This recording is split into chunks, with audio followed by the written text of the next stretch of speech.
Hi everyone, welcome to my first video. I'm going to kick this channel off with a series on German grammar. Today's video is going to be about the German case system. Today, we're going to look at how German uses cases to show how each noun in a sentence relate. To understand this, let's look at how English does this. The knight gives the shield to the king. This sentence has three nouns, knight, shield, and king. In English, we know their relationships to the verb because of the word order and the preposition to.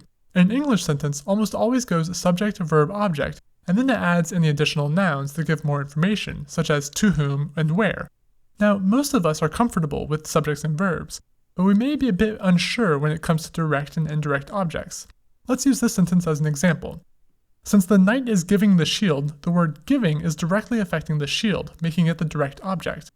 As the recipient of the shield, the king interacts with the verb indirectly, answering the question to whom.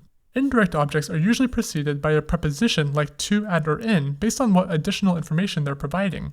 The English word order also establishes the role of each noun because we expect to hear the subject first, what it's doing, and then to whom, when, and where, usually in that order.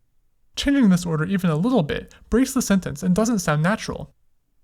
German handles this a bit differently by using the scary sounding cases, nominative, accusative, and dative. Each case changes the noun's preceding article, which in this case is the word the. This is called declension. So in this sentence, notice how the German word der changes to den and dem. Der Ritter gibt dem König den Schild. Even though in the dictionary all of these words are der Ritter, der König, and der Schild, what's happening is the shield is the direct object and therefore in the accusative case. So its der becomes den. Likewise, the king, being in the dative case, has its der become dem. Since the article shows the noun's function, the word order is somewhat flexible, where English is not. So, der Ritter gibt dem König den Schild and der Ritter gibt den Schild dem König are both acceptable German sentences, because we know that den Schild is the item being given due to the declension of its case.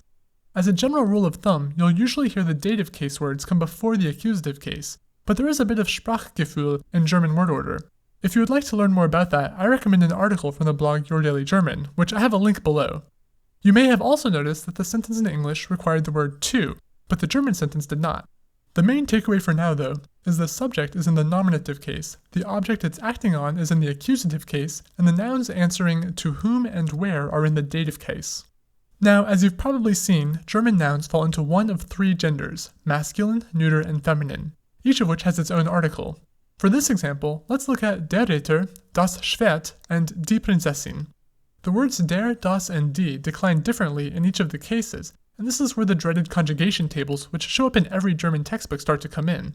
As you can see in this chart, for the direct object, only the masculine articles change, and for the dative case, the masculine and neuter are the same, and the feminine is the same as the masculine nominative.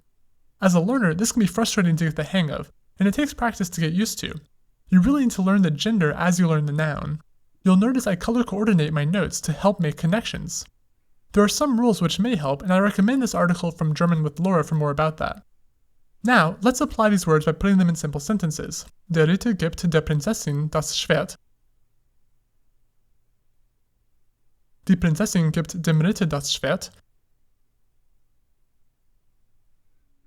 And maybe even das Schwert schützt den Ritter vor der Prinzessin. In each of these sentences, you can clearly see who the subject is, what they're interacting with, and to whom they're interacting. I hope this video made German cases a bit less daunting. In the next video, we're going to expand this topic by adding the final case, genitive, and plural nouns to our chart. We will also include indefinite articles as well as adjectives, which also change to fit the case. I hope you enjoyed this video, and if the case system seems a little bit less intimidating, go ahead and hit the like and subscribe buttons below, and maybe even share it with a friend. If you have any questions or topic requests, feel free to leave a comment. In the meantime, bis dann!